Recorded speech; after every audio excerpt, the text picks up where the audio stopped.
Say, kids, what time is it? It's kind of like watching TV, but, in your car. 4.7 The Cave, Mike the Intern, Jay Stevens in the studio. It worked. Time. God, 131 episodes. We're finally getting closer got to being down. professional. Let's go. That's what's up, baby. Dark Side of the Stream, episode 134 this week was my pick. It's a show on Hulu called The Lesson in Murder. We're just going to focus on the first episode this week. There's actually two more about different killers, but you get the gist of what the show is trying to do after just watching one episode. And actually, frankly, after watching just one, I think I'm good with watching just one. Yeah. So basically, the show is set up by a former FBI profiler who now is a professor in Florida, and she trains criminologists to go into the field, whether it's for police or FBI, and profile serial killers. Tough gig, man. Yeah, but here's the thing, like, oh God, yeah, dude. And especially with this story, and you can see it kind of in these, and I say kids because they look like kids to me. And I don't know if I've just gotten older. Noticed that a lot lately too. But I'm watching this and I'm like, what have they got the Saved by the Bell cast in here? It's going profiling freaking serial killers, right? But then like the first girl's like, yeah, I was a criminal investigator. I mean, she looked like she just turned 21. I know. I was a criminal investigator for the United States Navy for 8 years. And I'm like, how old is that girl? We're getting old, Mike. What is she eating? What is she drinking? We're getting What is she smoking? I need some of that. Because like I was like, dude. And then they go like every person. I'm like, golly, how the hell are you that experienced in this? So it wasn't the Saved by the Bell cast. These kids actually know what the hell they're talking about. And this former profiler is getting interviews with these killers. The first episode dealt with a guy named William George Davis, who has been convicted of capital murder of 4 patients by injecting air into their whatever they call it, arteries through whatever, I don't know. It's a bunch of medical terms. I don't even try and figure out how to say, but he basically injected air into them and they would have a stroke because that's what happens and die. Jay, have you ever been in the hospital for a long time? Nope. Not for like babies born or anything like that, but like no, man, nothing. No. Luckily, me neither. I've never woken up in a hospital. That's good. Yeah, for sure. But it's scary. You know what I mean? Because at the end of the day, when I don't even like walking into hospitals, I get skeeved out, man. I get clammy, like just even having to be in there. I get nervous. Really? Yeah. Oh man. Yeah, I get freaked out around doctors, man. Yeah, it's at the end of the day, you don't have your health, you don't have anything, and eventually, both of us are probably going to have some sort of procedure done, whether it's heart or cancer or something like that. I mean, and you have to put your life into these nurses and doctors' hands. Now, after watching something like this, you're like, oh my God. But I will tell you, my mom's a retired nurse and had been a nurse for a long time, in and out of the military, and she, is also kind of a hypochondriac, which I think is kind of whenever you are a nurse, that kind of happens. Like, oh my God, you have this. It could be this. It could be this. It could be this. Yeah, because you're dealing with it every day. They deal with it every day and they see it all the time. But at the end of the day, it's nice to kind of have that person in your life that you can be like, hey, what could this be? I always take it with a grain of salt, but at the same time, you come back to these people, men and women that are nurses and doctors, they have your life in their hands. And what's to say that one of them is not some psycho killer guy that's going to inject air into your veins and kill you? Or like some nurse who maybe like he had a wife and the guy he's taking care of banged his wife. I don't know. It would be, I could see me on the bed be like, no, not this guy. It's so funny you go there. I wouldn't even thought of that until that's an everyday worry in my world, dude. It's an everyday worry for Jay. All right, well, we're figuring out Jay's fears today on Dark Side of the Stream, episode 131. It continues next on 104.7 The Cave.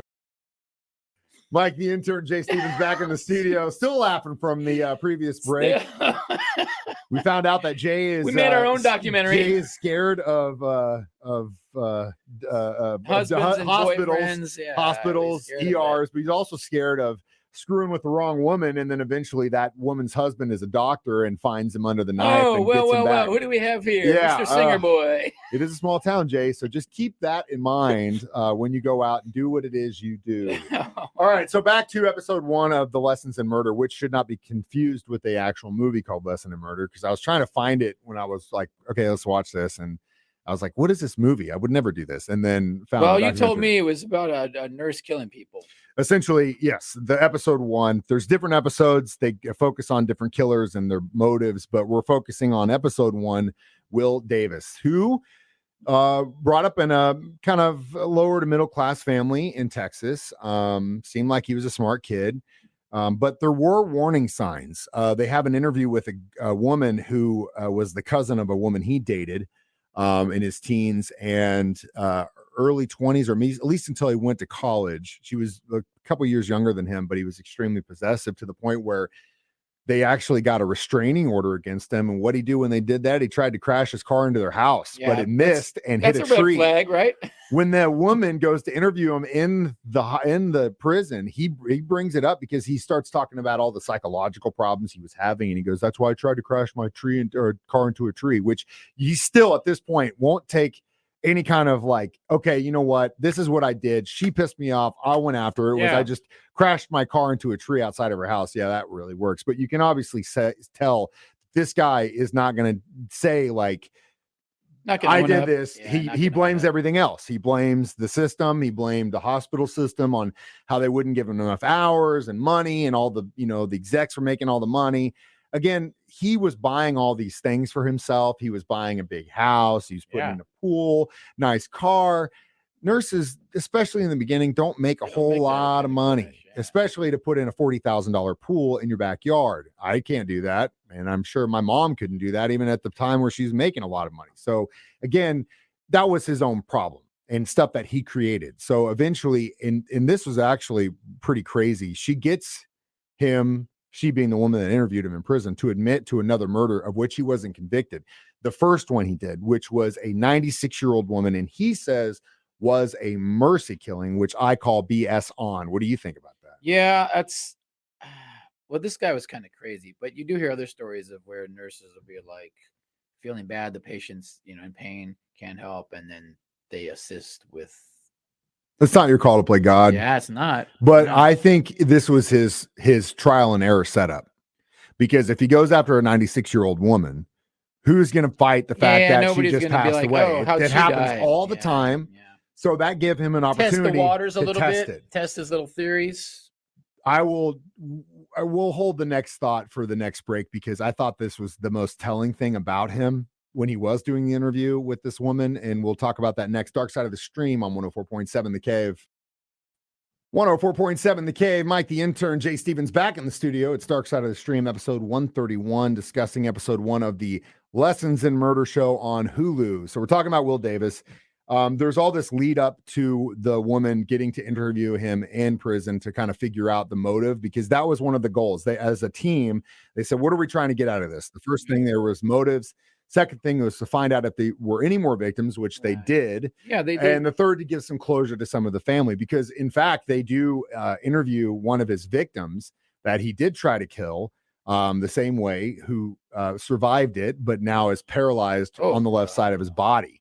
That was a tough watch, because, I mean, you've got to be angry. His life completely changed overnight for something that really, again, the detective in this had a really good thought. And he goes, when you go in for a major surgery, they look at everything about you, your height, your weight, if you have any past medical issues, all this stuff. So previous then surgeries, they put it into the system. They say, okay, with all these factors, Jay, if you went for a bypass, you have a 97% success rate. And that's based on looking at all the factors, your strength, your heart, your age, all that stuff. So all these people that were dying shouldn't have died at all. Some think the motive was to, or at least the detective thought, because all these patients that he went after weren't his patients, they were someone else. And so when they got him on camera going into these rooms, he had no business on going there. Like, they got this dude. So the detective thinks that he wanted to make it look like everyone else was failing while he was trying to get this promotion. And he was the one that was saving them all. Trying to sabotage coworkers. Playing the hero. Common thing, yeah. But again, I think this comes back to some sort of just weird, unfilled void in himself. When he describes killing someone, he describes it as if it was a drug, this euphoria that helped him. Like, for example, some people do this. I do it. I know when you get into a situation in your life, and you especially for someone that wants to be in control, and you try to control what you can control, but eventually life happens and there's things that happen that you can't control them. So what I do is I love, cleaning the house, reorganizing something, building something, getting my hands on something that I can control Fair enough. start to finish, so that I'm able to kind of process what's happening while controlling something. Could be small, could be just going, like, if I'm angry, I'm gonna just go mow the yard and do it now. And then once I'm done, I'm like, cool. Working out works the same way, going for a run, meditation, yoga, all that stuff, it works the same way. Normal people, that's how they react to life stressors. We all deal with them. We all have issues. We got financial problems. We got relationship problems, whatever it is. You deal with it. We all have our own way of dealing with it. Some people look to drugs and alcohol, some people meditation, but this guy, it seemed, went to murder. Really weird. And when he did it, he felt it. And the way he described it, it seems to me that he got off on it just like any other serial killer would have got off on it. He blames the financial stressors in his life, but I just think that's a scapegoat. I don't think I think deep down, as a reborn Christian, at least that's the way he claims, he says that he can't I don't think he can come to grips with the fact that he did this because he was so out of control. He needed something to control and have some power. And that's why he did it. He almost says it without saying it. With a lot of serial killers, the power control thing. Yeah. And so I think he just can't admit it to himself, which is dishonest. So if he is claiming to be a born again Christian, you got to be completely honest. Yeah, you would figure right now, hey, the jig is up. This is what happened. Mm-hmm. Yeah, so maybe he's not quite flipped. So let's not let him out. Well, definitely not getting out. This happened in Texas. I don't know if is he on death row? I don't know, man. Texas, they don't play down there, man. No, they do not. He is definitely he has been sentenced to death 2 hours during deliberation. Didn't take long, but they automatically appealed it. So we'll see what happens. But it is Texas, and they do not mess around. We'll come back with our review of the show next. Dark Side of the Stream on 104.7 The Cave. Mike, the intern, Jay Stevens, back in the studio one more time to discuss The Lesson in Murder on Hulu, episode 1 about Will Davis. I would give this, I'm torn because I like the idea of it because they do a really good job of kind of breaking down how profilers work and what they do. Which is kind of cool to see the inside world. But at the same time, it was so juiced up Hollywood. Like, it almost felt like it was a reality show. You know what I mean? Yeah. I thought it was crazy the people they did get to interview, more specifically like Will Davis's ex-wife, her perspective, the girl that he dated's cousin, his victims, and then of course the killer himself. But yeah, I would go with probably 2.5 corrupt nurses on this. Well. I didn't know, I knew about this guy, but I didn't know a whole lot about it. It definitely opened my eyes. It's not the first time we've had a killer nurse go on a rampage. But, It's scary stuff. So yeah, if you like that sort of thing, go into it. Jay, I hope you got something that's not in the vein of murder. I am going totally the different route, and it's a nice feel good. It's a double bonus because it's free on YouTube. This documentary, and it's short. It's all right. It's not that bad. Maybe an hour and a half. Okay, but it's a great do-it-yourself success story. Hey, we'll figure it out as we go along. The story of Star Studios in Wisconsin, where Butch Vig and another guy started a little crappy studio in Madison, and it became the hub and changed the world musically. With Nirvana's Nevermind and a bunch of other albums. A little teeny brick building in Wisconsin, you would have never known what's going on in there, and these guys were changing the world with music. So it's on YouTube. It's like if you search Star Studios documentary, you'll see it. Great, it's a fun watch. I knew nothing about it.